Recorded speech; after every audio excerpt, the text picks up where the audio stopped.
Hey all, finally நாங்கள் வந்து உண்டியல் உடைச்சாச்சு. ஒரு வருஷம் பார்த்திங்கன்னா அவள் பர்த்டேக்கு வந்து நாங்கள் வந்து உண்டியல் சேர்த்தி வச்சு உடைப்போம் அப்படிங்கிறது உங்கள் எல்லாத்துக்குமே தெரியும். அதே மாதிரி இந்த வருஷமும் உண்டியல் சேர்த்தி வச்சு அவளோட பர்த்டேக்கு 10 days 1 week பிஃபோரே நாங்கள் உடைச்சிட்டோம். ஒவ்வொரு வருஷமும் பார்த்திங்கன்னா நாங்கள் வந்து உண்டியலில் சேர்த்துன பணத்தில் வந்து அவளுக்கு வந்து சின்ன கம்மல், அதாவது கோல்டாக தான் நாங்கள் சேர்த்து வச்சுட்ருந்தோம். ஒரு சின்ன கோல்டு கம்மல் மாதிரி வாங்கியிருந்தோம், டெய்லி யூஸுக்கு போடுற மாதிரி 1 கிராமில் அந்த மாதிரி வாங்கியிருந்தோம். ஏன்னா அவள் சேர்த்துனதே பார்த்திங்கன்னா 1 கிராம் கிட்ட தான் சேர்த்திருந்தா. அதுக்கப்புறம் வந்து அதுக்கு அடுத்த வருஷம் பார்த்திங்க அப்படின்னா ஒரு 22,000 பக்கமே சேர்த்திட்டா. அதில் பார்த்திங்கன்னா செயின் வாங்கலாம், கோல்டு செயின் வாங்கலாம் அப்படிங்கிற மாதிரி தான் பிளான் இருந்துச்சு. ஏன்னா ஃபஸ்ட்டு வந்து ரொம்ப மெல்லிசாக ஒரு 4 கிராமில் செயின் தான் பாப்பாக்குன்னு வச்சுருந்தோம். அது போட்டுட்டு கொஞ்சம் கனமாக வாங்கலாம் அப்படின்னு சொல்லிட்டு தான் பிளான் இருந்துச்சு. 7 கிராமில் தான் வாங்கியிருந்தோம் நாங்கள். பட்ஜெட்டும் அந்த அளவுக்கு தான் வந்துருந்துச்சு. ஒரு 5,000 மேலே போட்டு வாங்கியிருந்தோம். ஜோய் ஆலுக்காஸில் பார்த்திங்கன்னா அப்போ 50% மேக்கிங் சார்ஜில் வந்து ஆஃபர் போயிட்டு இருந்துச்சு. ஸோ ஓகே சூப்பர் அப்படின்னு சொல்லிட்டு அங்கே போயிருந்தோம். 2-3 கடை தேடி அதுக்கப்புறம் தான் ஜோய் ஆலுக்காஸ் போயிருந்தோம் நாங்கள். பை லக் எங்களுக்கு வந்து அந்த ஆஃபரும் எங்களுக்கு வந்து ரொம்ப பெட்டராக இருந்துச்சு.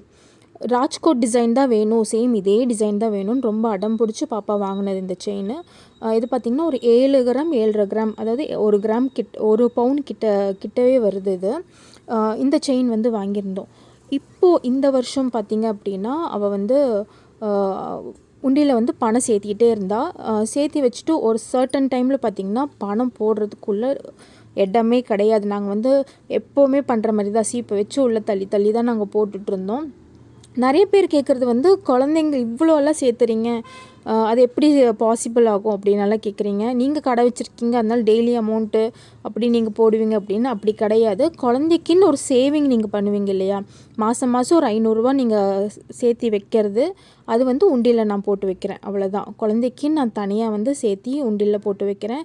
இது எப்படி இருந்தாலும் டெய்லி ஒரு 200 100 வந்து டெய்லி போடுறதுங்கிறது வந்து ஒரு பெரிய விஷயமாகவே எனக்கு தெரியல. ஏன்னா நம்ம வந்து ஒரு மந்த்லி வந்து ஒரு 1000 2000 குழந்தைக்குன்னு சேர்த்து வைக்கிறது வந்து டெய்லியாக நான் வந்து பிரித்து போட்டுட்ருக்கேன், வேறு ஒன்றும் கிடையாது. அதுவும் நான் டெய்லியெல்லாம் போட மாட்டேன். ஏதோ ஒரு நாள் மிஸ் ஆகும், ஏதோ ஒரு நாள் வந்து கொஞ்சம் கூட போடுவேன், ஏதோ ஒரு நாள் ஒரு 50 தான் போடுவேன். அந்த மாதிரி தான் சேவிங்ஸ் போயிட்டுருந்துச்சு. பட் என்னோடய மைண்ட் செட் என்ன அப்படின்னு பார்த்தீங்கன்னா, சேவ் பண்ணி வைக்கணும். அவள் பர்த்டேக்கு ஏதாவது ஒரு பொருள் ரொம்பவே தேவையான பொருளாக வாங்கணும், அந்த அமௌண்ட் வர மாதிரி இருக்கிற சேவிங்ஸ் வந்து சேவ் பண்ணணும் அப்படிங்கிறது. அதுவும் இல்லாமல் பர்த்டே அன்றைக்கி ஏதோ ஒரு ஃபெஸ்டிவல் அன்றைக்கி தாராளமாக நம்ம குழந்தைங்களுக்கு வந்து 500 300 200 அந்த மாதிரி கொடுத்துட்டு தான் இருப்போம். அது எல்லாமே குழந்த வந்து சேர்த்தி தான் வச்சுருந்தா, எதுவுமே வந்து வீணான செலவு பண்ணவே இல்லை. அதனால் பார்த்திங்கன்னா நாங்கள் வந்து சேவிங்ஸில் வந்து நான் ரொம்பவே வந்து கன்ஃபார்மாக இருக்கேன். குழந்தைக்கு சேவ் பண்ணியே ஆகணும். அதுவும் ஒரு நாளைக்கு ஒரு 10 ரூபானாலும் போட்டாலும் பரவாயில்ல, பட் போட்டு தான் ஆகணும் அப்படிங்கிற ஒரு மைண்ட் செட்டு வந்து எனக்கு வந்துருச்சு. இனிமேலும் பார்த்திங்கன்னா நான் சேவ் பண்ணிட்டு தான் இருக்க போகிறேன். உண்டியில் ஏன் போடுறீங்க அப்படின்னா, அது வந்து பார்த்திங்கன்னா நம்ம சின்ன வயசுலேருந்து உண்டியில் போட்டு சேர்த்தி பழக்கமாயிருக்கு. குழந்தைங்களுக்கும் பார்த்திங்கன்னா உண்டியில் போடுறதுங்கிறது ஒரு பேங்க்கில் போடுற மாதிரி அப்படின்னு நினச்சிட்டு தான் போடுறாங்க. அதுவும் நான் மண்ணுண்டியல் ஏன் ப்ரிஃபர் பண்ணுறேன் அப்படின்னா, கண்டிப்பாக அது வந்து எப்போ நமக்கு வேணுமோ அப்போ தான் நம்ம உடச்சி எடுப்போம்.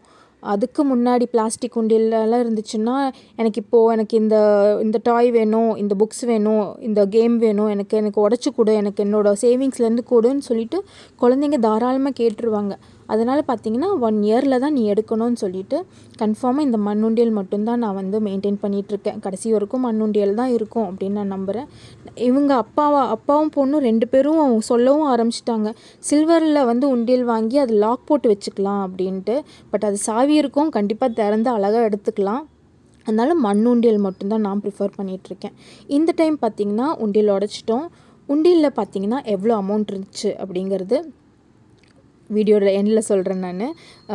உண்டியல் உடைக்கும் போதே பாப்பாவுக்கு ரொம்ப எக்ஸைட் ஆகிட்டா.